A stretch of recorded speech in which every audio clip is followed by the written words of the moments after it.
for a person to walk the path of improvement, or to get to Jannah, let's even put it in the absolute terms, to get to Jannah, you have to go through 3 broad stages. The first is you have to wake up. No one can be saved if you're not convinced that there's something to be saved from.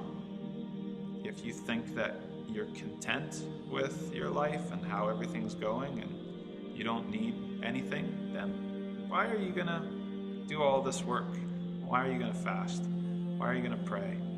Why are you going to, exert yourself? You have your Netflix account, you have your job, and you have your whatever, and you're happy.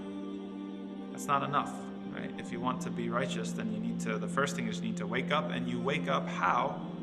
You wake up by realizing your death.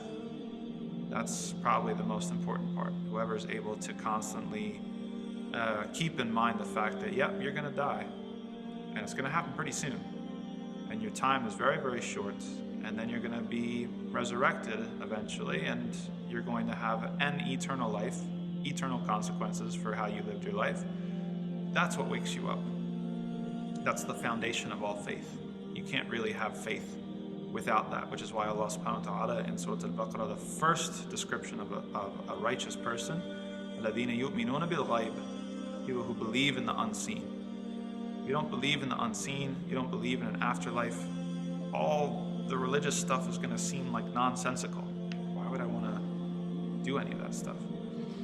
Once you wake up, okay, now you have motivation, right? You want to do something, but how are you going to know what's the right thing to do, right? You don't know whether the right path is to go be a hermit on the mountain, or I don't know, enlist in the army, or go do this. There's a million paths that you could take, right? And so you need guidance. That's the second stage. You need to find out, ask the question, how am I going to tell what's right and what's wrong? What are my criteria?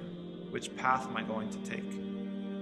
And Allah subhanahu wa ta'ala tells us time and time again in the Quran that the way that He communicated what is right is through the prophets.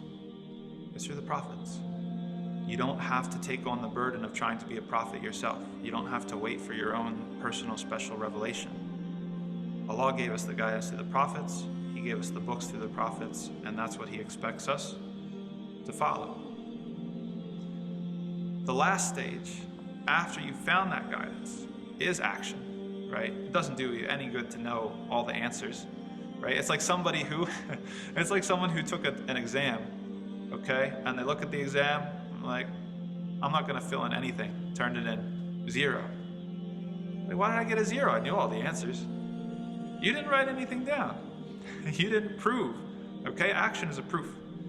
Okay, you can say that you know all the answers, but what good does it do you if you're not going to take the next step and actually apply what you know? Apply that guidance, apply that motivation that you have. You have to take action.